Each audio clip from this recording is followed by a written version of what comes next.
Este programa llega a usted gracias al patrocinio de las siguientes empresas e instituciones que apuestan al periodismo independiente. Complejo Solar Apart Hotel, Villa Regina, Río Negro, Patagonia, Argentina. Municipalidad de Centenario, con vos siempre. Así somos, así nos ves, así nos escuchás. El Observador, 98.3. Aten Capital, en lucha, y el movimiento de jubilados y jubiladas. Bahamón de Seguros Generales, Avenida Olascuaga y Richieri, y Collón Curá esquina Salto Grande, Neuquén. Virginia Pailacar, estética saludable. Sentite bien todo el año. Municipalidad de Cutralcó. XG. Dedícate a ser tu mejor versión. Islas Malvinas 260, Neuquén. Sindicato de Petróleo y Gas Privado de Río Negro, Neuquén y La Pampa. Energía que se siente. Minuto Neuquén, diario digital. Mira cómo lo hago. Grupo de trekking, ascensos, caminatas, entrenamiento. Sumate a la experiencia. Catalá y Asociados. Analistas en marketing político. Betania Claramonte, peluquería y maquillaje. Villegas y Avenida Alem, Cipolletti. Colegio Profesional de Técnicos de la provincia de Neuquén. En todo lo bueno hay un técnico. Nuevo programa de Enfocados y continuamos con el eje puesto en las elecciones de este 29 de mayo en lo que respecta a ATEN, la conducción del gremio docente. En este caso vamos a hablar con la otra de las facciones, con la que representa el Frente Multicolor Bermellón Más Independientes, de Angélica Lagunas. Bueno, gracias por estar acá. Gracias a vos por el espacio. Bueno, primero que nada, como para empezar a romper el hielo, ¿por qué crees que después de tanto tiempo, más allá de que vos estás en la vereda enfrente, no se presenta Marcelo Guagliardo? Claramente porque Marcelo Guagliardo representa un modelo que está cuestionado, ¿verdad? Y como sabe que le iba a ir muy mal en la elección, prefirió dejar el espacio y correrse, porque si hubiese sido de otra manera, podría haber elegido correrse antes de que nosotros anunciáramos que yo encabezaba la lista multicolor Bermellona Independiente, ¿verdad? Entonces, el primer triunfo de nuestra lista es que haya dado un paso al costado, y esto claramente también muestra o refleja el hartazgo de la docencia de un candidato que viene hace 17 años dirigiendo y postulándose, que no se acuerda ni de qué color era el caballo blanco de San Martín, o sea, está tan despegado de la base, digamos, con tantos años atornillado en el sillón, que claramente eso tiene su revés en la vida. Pueden apelar ahora con la presencia de Fanny, que es hija de una de las fundadoras, justamente a eso, quizás no sé si nostálgico, pero a esas banderas de la fundación de ATEN. Mira, nosotros también en nuestro frente tenemos fundadoras, Liliana Obregón, Susana de Luca, o sea, muchas compañeras y compañeros históricos que crearon este sindicato, que le dedican su vida y que son hoy candidatas nuestras. O sea, no tenemos las hijas de, sino las tenemos en persona, dando la batalla para recuperar ATEN. ¿Con qué postura van a plantarse en cuanto a salarios, jubilaciones y sobre todo también a la relación con el gobierno? Bueno, en primer lugar, nosotros tenemos una consigna central, que es que el 29 de mayo tenemos que recuperar ATEN. ¿Por qué? Porque hay que recuperar el salario. Los salarios están pulverizados por debajo de la línea de la pobreza. Los salarios están cambiados y cuestionados por el famoso presentismo, un presentismo que ha obligado a la docencia a trabajar enferma, un presentismo que el gobierno además le incorporó esta persecución, planteando y rechazando los certificados médicos que nos dan los médicos tratantes, y entonces esto ha hecho una situación de bastante malestar en la docencia, en los auxiliares de servicio. Por eso decimos claramente que si ganamos el 29, lo primero que vamos a plantear, ¿viste esos que dicen que no somos dialoguistas? No, que se abra la mesa de diálogo. Queremos discutir con el gobierno la reapertura de la mesa para discutir la recuperación salarial. Y por supuesto que vamos a plantear que ese monto del básico que está, la plata está, queremos que pase, del presentismo, queremos que pase al básico, para que lo cobren todos y todas sin ningún condicionamiento, y también nuestros jubilados y jubiladas. Bueno, justamente con el presentismo, que fue un gran motivo de lucha el año pasado, recuerdo en diferentes manifestaciones, jornadas de lucha, y que después apareció la justicia con diferentes herramientas y congeló todo. Después pasó el tiempo, se enfrió, y es como que parece que lo único que sirvió fue para frenar la lucha, ¿no? En realidad fue una maniobra, ¿verdad? Una de las tantas maniobras de la conducción TEP. Recordá que había un paro votado por las asambleas masivamente, de 48 horas para llevar adelante, y la conducción TEP, con Marcelo Guagliardo a la cabeza, definieron dejar congelado ese paro, stand-by, hasta que la justicia responda el recurso interpuesto. ¿Qué sucedió? La justicia hace 2 semanas y media contestó y dijo que el presentismo es constitucional. A vos te llamaron a asamblea, a nosotros no. El paro congelado sigue congelado. Parece que ya estamos, viste, en la época del año que está a 10 grados bajo cero. Sigue el paro sin realizarse y no nos convocan a asamblea. O sea que fue una maniobra clara para desactivar el conflicto y quedó expresamente, digamos, puesto sobre la mesa que fue parte del acuerdo que tuvieron con el gobierno para frenar la lucha, ¿verdad? Bueno, maniobra clara entonces que tuvo también como otra parte al gobierno de la provincia. Claro que sí, el gobierno de Rolando Figueroa, en unidad con la conducción TEP, son parte de esta situación, ¿verdad? Acordaron eso, como acordaron también de antemano el acuerdo salarial a la baja del año pasado, para que este año empiecen las clases con normalidad, pero con salarios a la baja. Y además con toda esta política de persecución a la docencia, con las situaciones de violencia en las escuelas.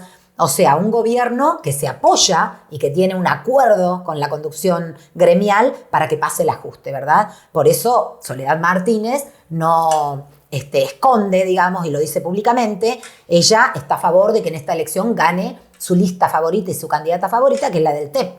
Por eso repudiamos a la ministra, ¿verdad? La ministra Vaga no se tiene que meter en una interna, porque en la interna de un sindicato donde votan trabajadores y trabajadoras, los ministros son de palo, o sea, son la patronal, no se pueden meter. Repudiamos a la ministra y, por supuesto, el 29 llamamos a que todos los trabajadores le den la espalda a la ministra y voten masivamente en nuestra lista. Se ha dicho, algo más mencionado recién, ¿no? Pero te quería consultar puntualmente. Se ha dicho esto de que se complica la gobernabilidad en la provincia si gana la lista, justamente la tuya, ¿no? El Frente Multicolor, Bermellón más Independientes. Uno no se imagina, por otro lado, que vayan a haber acuerdos rápidos si ganan ustedes. ¿Cómo lo ves eso? Mira, todo depende.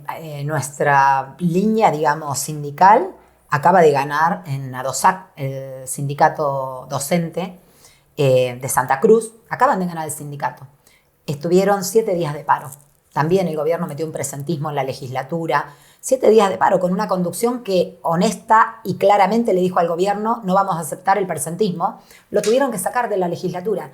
7 días duró el paro. O sea, ¿qué pasó ahí? Pasó que una conducción fue coherente. Lo mismo que le decía a la asamblea, iba y le decía al gobierno en la mesa. Entonces el gobierno sabía que no podía estirar eso como un chicle, que estaban decididos a pelear. Y acá va a pasar lo mismo. O sea, el gobierno sabe que con nosotros no es que se termina el diálogo. Nosotros vamos a dialogar. Recordar el 2018, llevábamos a la mesa para que se siente el gobernador que no nos atendía a todos lados. Lo volvimos loco a Gutiérrez. Fue parte de que después perdió la elección. Pero, o sea, nosotros queremos dialogar. El problema no es que no somos dialoguistas. Lo que no somos es entreguistas. No vamos a entregar derechos. Y eso también lo sabe el gobierno. Por lo tanto, yo creo que Rolando Figueroa está pensando, digamos, cómo actuar si ganamos el 29. Porque sabe que lo que tiene hasta ahora no lo tiene más. La crítica de ustedes hacia la otra lista es amigos del gobierno, y las de ellos hacia ustedes es que son violentos, que no se puede mantener, digamos, una asamblea, que justamente agreden, abuchean. Eso es lo que se dice del otro lado. Sí, mira, la violencia, digamos, tal cual ellos la plantean, nosotros creemos que no es así. O sea, los docentes, para un trabajador de la educación que está poniendo toda la carne al asador en un conflicto donde pone en juego su salario, donde pone en juego todo, su vida entera. Carlos Fuentealba puso en juego su vida cuando fuimos a la ruta a cortar por el aumento de salarios. Cuando uno pone todo en un conflicto, lo que pretende mínimamente es que el dirigente vaya y negocie lo que le ha dicho a la asamblea. Cuando eso no ocurre, ¿qué pretende Guagliardo? ¿Que la gente lo aplauda cuando llega que tenía que traer derogado el presentismo y lo trajo reglamentado, redactado por él? No, la gente le dijo basta. O sea, señores, los mandamos a una mesa a defender nuestros derechos y ustedes fueron a entregarlos. Eso no es violencia. Eso es que te digan en la cara: muchacho, no va más esto. No queremos más que vayan a entregar derechos con el gobierno. La asamblea, no solo de Capital, sino de toda la provincia, planteó que nosotros entrásemos a la mesa. Nunca nos dejaron entrar. Entonces, quien dirige un sindicato y además de no llevar lo que dicen las asambleas, no deja entrar a la oposición a la mesa, claramente está escondiendo lo que ya es vox populis. Tienen un acuerdo con el gobierno. No es que son amigos, tienen un acuerdo. Tienen relaciones, todo el ajuste que llevan adelante lo hacen juntos. Por ejemplo, escuelas albergues. Vos te recordás que la ministra cuando asumió dijo, vamos a revisar las escuelas porque las escuelas con pocos chicos se van a cerrar. Bueno, los albergues se están cerrando. ¿Quién los cierra? ¿Solo la ministra? No. Una de las firmantes de las resoluciones que están pasando a disponibilidad a los compañeros en los cargos de maestros o maestras celadores, la firma la actual candidata del TEP, Fanny Mansilla, junto con la otra vocal gremial y el vocal por la comunidad. O sea, ellos son los que están diciendo, te cierro el albergue, tenés un año cobrando sin trabajar, pero después de eso viene el despido. Los compañeros y compañeras están rechazando esto porque quieren defender el albergue, los puestos de trabajo. Entonces, la connivencia con el gobierno y el acuerdo es tan grande que juntos llevan adelante la reforma educativa. Juntos llevan adelante los cierres de los albergues. Así como nos dijeron, bueno, el 25% de enero, está todo el país tan mal que nosotros releguemos eso, no pasa nada. Así entregaron el 25%, después nos levantaron el paro del presentismo. Bueno, hasta acá llegó, no podemos más, muy desgastado, pasa el presentismo. Pronto nos van a decir que hay que cambiar la edad jubilatoria porque nos jubilamos muy jóvenes. Entonces, con esa conducción estamos. Y a esa conducción la gente le dice, basta, basta, no me representan. Y un dirigente sindical tiene que saber que tiene que responder a lo que le dicen las bases. Porque acá no estamos en el sindicato de Pereira. Estamos en un sindicato docente, con democracia sindical y donde deciden las asambleas. El que no acepte eso y quiera cambiarlo, evidentemente va a tener que dar un paso al costado como lo tuvo que dar. Hablabas de un acuerdo, bueno, básicamente entre la otra lista y el gobierno. ¿Sentís que puede haber una mano negra, alguna intervención más directa del gobierno ese 29 de mayo? Sí, ya hay una intervención directa del gobierno. Es más, o sea, el acuerdo salarial de fines del año pasado para que no existiese conflicto fue un acuerdo entre el gobierno y la conducción. Por eso hicieron encuestas truchas para que pase, porque las asambleas no pasaba. Entonces hicieron las encuestas. Ese fue el primer acto contra, digamos, la posibilidad de que nosotros recuperemos Aten. El segundo acto, adelantar 5 meses las elecciones. Nunca fueron en mayo las elecciones. Las elecciones en Aten fueron en octubre, noviembre. Las adelantaron 5 meses. Bueno, vamos a la elección. Y ahora están poniendo en marcha todo tipo de operativos para que la conducción TEP retenga el sindicato. Por ejemplo, las duplas pedagógicas, pedidas hace décadas, prometidas en el acta del año pasado, de fin de año, nos prometieron duplas para primer ciclo. ¿Qué es eso? Primeros grados, segundos grados y terceros grados. Ahora aparecieron con algunas duplas, 168 creo, para algunos primeros grados. O sea, fue una estafa, porque tenían que poner duplas en todo primer ciclo. Bueno, esos cargos los están usando, como el MPN, ¿viste? Usaba las chapas y los colchones para juntar votos. Y los planes sociales. Y los planes sociales así usan eso, ¿sí? Entonces, claro que está la mano de negra. Y no nos sorprendamos que el día de la elección aparezcan los autitos con el numerito, ¿viste? Del gobierno cuando sale a buscar a la gente para ir a votar. No nos llame la atención. Porque el gobierno necesita que el TEP gane esta elección y el TEP necesita seguir con su acuerdo con el gobierno. Así que nosotros somos muy concretos y contundentes. Te agrego un terreno que por ahí manejo un poquito más, es el tema de los medios. Parece ya, en algunos casos obsceno, es que se vuelcan directamente. Muy. La verdad es que nosotros hemos tenido mucha prensa porque también los medios, cuando se colocó la elección, ¿no? Pelea Laguna y Gualeardo, bueno, se baja Gualeardo. Todo eso a nosotros nos dio mucha prensa. Ahora, el escándalo de algunos medios y periodistas militantes del gobierno es tremendo. O sea, se meten en la interna nuestra para decir a quién hay que votar y por qué. Más o menos están diciendo que si gana la multicolor se nos invade Estados Unidos. O sea, ya es escandaloso. Pero vos sabés que los trabajadores de la educación, si hay algo que rehuyen y les molesta sobremanera, es que la patronal o los periodistas militantes que siempre nos critican como trabajadores de la educación, se metan en la interna y nos digan que hay que votar el modelo que ha significado hasta ahora entrega y ajuste. Y eso está siendo contraproducente para el propio gobierno y, por supuesto, para su lista favorita. Otra de las cuestiones que pasó en este tiempo, que ya hace rato que está el TEP, pasaron muchas cosas, pero quizás lo más reciente, o una de las cuestiones más recientes, es lo de Aguada San Roque. ¿Sentís que se fue a fondo, que se hizo todo lo que se tenía que hacer? No, mira, nosotros tenemos dos situaciones complejas, ¿no? El juicio por el fusilamiento de Carlos Fuentealba, que tuvo 2 juicios, y que más allá que en el segundo se determinaron responsabilidades para la cúpula policial, la realidad es que ninguno de ellos paga concretamente lo que significó la pérdida de nuestro compañero.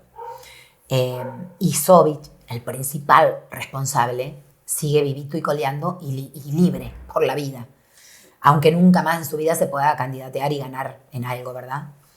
Y en Aguada San Roque pasó algo parecido.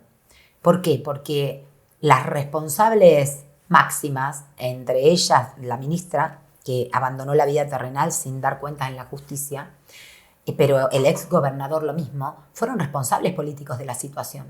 La ministra Storioni mandaba mails a las directoras cuando quería que vayamos a la presencialidad y se generó un conflicto y dijimos no están las condiciones, vamos a dar clases virtuales. Ella obligó a todas las directoras, pretendía obligarlas, con mails que mandó a pena de realizarles sumarios si no volvían a la presencialidad. Así fue que en la escuela de Aguada San Roque se volvió a la presencialidad. Entonces, esa responsabilidad que tuvo esa ministra y que tuvo el gobernador de la provincia nunca fueron puestas en cuestión.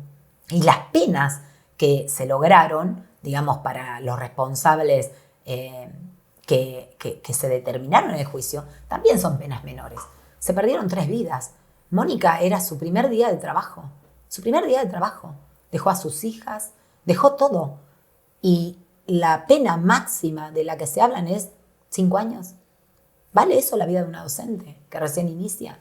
No, claramente no. Entonces nosotros decimos que no se fue a fondo en Aguada San Roque, que los principales responsables no están tras las rejas ni fueron puestos en la situación del juicio como responsables de la situación grave y del triple crimen laboral. Como para ir terminando ya algunas cuestiones más. Esto creo que lo hablamos en la anterior entrevista que tuvimos del año pasado, pero son tiempos donde prevalece la derecha, por lo menos que tiene el poder, ¿no? Más allá de que después esté bien dividido todo. Hay como una tendencia a criticar a los paros, las marchas, este tipo de reclamos, y como que mucha gente quizás antes lo tenía reprimido, ahora lo saca a la luz, lo aflora, ¿no? Porque ve cierto aval. ¿Cómo se convive o cómo continuar con las medidas de fuerza cuando del otro lado ves que hay una, tendencia en que la gente vaya a criticar eso? Mira, en primer lugar, creo que nosotros tenemos que plantear independencia de los gobiernos, independencia también en el sindicato, en las asambleas, ¿verdad? Las asambleas son los organismos que debaten y deciden qué hacer. Y claro está que cuando uno decide una medida de fuerza, hay quienes no les gusta y hay quienes apoyan y acompañan, ¿verdad? El hecho de que en el país se haya impuesto el ultraderechista de Milei, abona, digamos, o permite que aparezcan algunos, ¿no? El que el otro día increpó y atropelló a las compañeras de la universidad. Pero nosotros la verdad es que no nos quedamos con esa minoría, porque creemos que son minorías. Nos quedamos con incluso las mayorías que nos plantean críticas hacia nosotros, pero que entienden que la cosa no está bien, porque las familias de nuestros estudiantes la están pasando mal, tienen hambre, han perdido los trabajos, no tienen para pagar la luz y el gas, no tienen para pagar la garrafa. Ellos y ellas, cuando nosotros peleamos, a veces hasta nos saludan el hecho de que podamos pelear y ellos no pueden ni siquiera decir me organizo en un sindicato porque no tienen trabajo. Entonces, intentando, digamos, retomar un vínculo con la comunidad muy esencial para nosotros porque trabajamos con las familias día a día, es que siempre intentamos explicarles por qué luchamos y por qué no queremos nivelar para abajo. Y por qué la maestra que está frente a ese alumno, frente a ese hijo, frente a esa hija, tiene que estar bien pago. Porque es la constructora del futuro de esa criatura. Entonces, las familias entienden esto. Y hoy, máxime, cuando acaban de lanzar el decretazo que te digamos, hay un retroceso a años luz, casi la esclavitud. Te hacen lo que quieren y vos no tenés ni derecho a huelga. Eso es lo que pretende el presidente. Y justamente te iba a preguntar por eso, ¿va a repercutir acá o va a tener alguna implicancia acá en Neuquén eso? Mira, yo creo que ya el decreto está totalmente cuestionado porque en Tierra del Fuego estar en un paro por tiempo indeterminado defendiendo los miles de puestos de trabajo. Entonces ya el gobierno ha hecho un decreto que... ahora, si el decreto pasa, ¿por qué pasa? ¿Porque la gente no quiere luchar? No. Porque las burocracias sindicales que pactan con los gobiernos para cuidar sus privilegios son los que efectivamente permiten que pase este decreto y otros. Hoy debería haber un paro nacional para estar en la calle de conjunto diciendo defendemos un derecho constitucional conquistado con décadas de lucha y por los que perdimos, cientos de compañeros perdieron su vida reclamando por los derechos como trabajadores. ¿Por qué no lo hubo? No lo hubo porque las conducciones sindicales, para cuidar sus privilegios, no se enfrentan al gobierno. ¿Qué es lo que pasa acá también? Cuando nosotros decimos, mira, uno de los puntos centrales nuestros es defender la democracia. Son las asambleas las que deciden, los cuerpos de delegados. Otro punto fundamental, finanzas públicas. En Aten entran 400 millones por mes, ¿sí? Nosotros en Aten Capital todos los meses le mostramos a nuestros afiliados cuánta plata entró, en qué gastamos y cuánto queda. Queremos que haga eso mismo la conducción provincial. Y no solo eso. Queremos dar vuelta a la tortilla. ¿Viste la canción? Que la tortilla se vuelva. ¿Por qué decimos esto? Porque hace 8 años aproximadamente el Estatuto de Aten planteaba que el 70% de los fondos se debía repartir entre las 22 seccionales y el 30% lo manejaba la conducción provincial para organizar el sindicato. Cambiaron el estatuto no solo para cambiar la cantidad de años, para atornillarse en los sillones, 4 años, antes eran 2, sino que además dieron vuelta a la tortilla. En vez de repartir el 70%, la Comisión Directiva Provincial se deja el 80% de los fondos y reparte el 20% entre las 22 seccionales. Se terminó eso. Con nosotros se terminó. Van a tener plata todas las seccionales para hacer lo que tengan que hacer y para poner en pie todos los organismos y desarrollar Aten en cada punto de la provincia, opinen lo mismo que nosotros u opinen distinto. Y por otro lado, ningún privilegio. Los trabajadores de la educación, mira, nuestros compañeros, Diego Maina, que es el candidato a vocal por primaria, el cargo que hoy tiene Fanny Mansilla, y Lautaro Palma Parodi, que es el candidato a vocal de media, si ganamos la elección y llegamos a esos puestos, estos compañeros van a recibir sueldos de funcionarios, ¿sí? Los vocales gremiales en el Consejo de Educación ganan 6 veces más que lo que gana una maestra. Fanny Mansilla gana 6 veces más. Marcelo Guagliardo se jubiló con ese cargo. Entonces, ¿qué decimos nosotros? Ningún privilegio.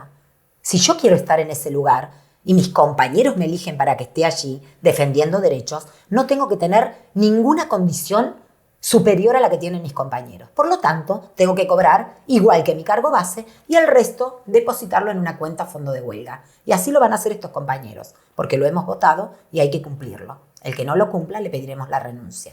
Ningún privilegio de los dirigentes, porque la dirigente que tiene un sueldo 6 veces más que una maestra, cuando va a sentarse con el gobierno, no negocia con la mesa de la que cobra 1 millón, negocia con la mesa de la que cobró 6. Entonces basta de privilegio. Por eso todas las medidas nuestras son tendientes a que los dirigentes no tengan buenos pasares por ocupar este cargo. Nosotros en estos cargos trabajamos más que en la escuela. Dejamos más la vida que en la escuela. Entonces, ningún privilegio. Vamos a recuperar Aten para poner en marcha todos los mecanismos democráticos, para terminar con los acuerdos con el gobierno y defender la escuela pública con todos los derechos. Y en ese camino, recuperar la iniciativa de ganar a la comunidad, porque la comunidad sabe que los únicos que sostenemos todos los días la escuela pública somos nosotros. Sabes que ya habíamos terminado con las preguntas, pero mencionando esto me recordé algo que dijo Fanny Mansilla, que es que ustedes, como a modo de crítica, ¿no? Que ustedes van poniendo los nombres en el partido de izquierda. Que ahí, y por otro lado, ella dijo que se sentía ideológicamente muy cercana a la izquierda. Sí, bueno, tiene un problema. Una contradicción. Mira, nos acusaron de que nuestra lista la hicimos en los locales partidarios. Sí. Decir que tenemos todos los flyers de convocatoria porque nuestra lista la discutió un sector importante de la base que pedía a gritos unidad porque querían recuperar Aten. Entonces, cada reunión que hicimos, que fueron aproximadamente 8, Todas tienen flyers de convocatorias públicas y se realizaron en diversas escuelas. Una se hizo en la escuela en el CEPEN 40, otra en el CEPEN 46, otra en la escuela 198, así en el Jardín 23. En diversas escuelas hicimos las reuniones, fueron abiertas, participó no solo los compañeros de Capital, sino del interior. Y así es que construimos un frente con mucha potencia, ¿sí? Porque construimos una lista que no es testimonial, es una lista que de verdad sale a recuperar a TEN. Entonces, no, en ningún local partidario. Mirá, ellos nos acusan de que nosotros queremos llevar a TEN para los partidos nuestros. Tratamos de ser muy respetuosos de la base docente, porque la base docente tiene un variopinto de ideologías. Tenés compañeras que opinan lo mismo que el gobierno, tenés compañeras peronistas radicales de izquierda, tenés de todo. Tenés otras que no son de ningún partido. Entonces, los dirigentes tenemos que dirigir a todas las trabajadoras de la educación y no preguntarle de qué ideología es para ver si la defendemos o no la defendemos. Nunca me vieron a mí, nadie puede mostrarlo, con la pechera de Aten en algún acto del Frente de Izquierda o haciendo alguna acción de mi partido usando ni la plata ni los logos del sindicato. Sin embargo, sí lo vieron a Marcelo Guagliardo y al TEP en el acto de masa, ¿sí? Llevaron la bandera de Aten, la pechera de Aten y los recursos de Aten cuando nunca fue discutido en una asamblea. Entonces, ¿quiénes son los que no son independientes de los partidos? El problema de ellos es que nosotros, que además de ser militantes sindicales, tenemos militancia política. Esto no lo voy a negar, o sea, fui diputada, fui concejala, todo el mundo sabe que soy de izquierda, no lo voy a negar. Mi participación política y mi militancia en izquierda socialista en este caso. Pero tratamos de ser muy respetuosos y de siempre, no hacer que el sindicato sea el furgón de cola de ningún partido, ni siquiera el nuestro. Y menos de la patronal. Muchas gracias, Angélica. Gracias a ustedes. Bueno, así pasaba Angélica Lagunas. Bueno, justamente la otra de las facciones que nos quedaba pendiente aquí antes de las elecciones de Aten, que van a tener lugar el 29 de mayo. En este caso, Frente Multicolor, Bermellón, más independientes, Angélica Lagunas. Bueno, y la realidad cambia, depende del foco con el que la mires. Y no te olvides de compartir, likear y todo lo que sea con nuestras redes. Así nos ayudas a crecer. Nos vemos con mucho más enfocados en muy pocos días.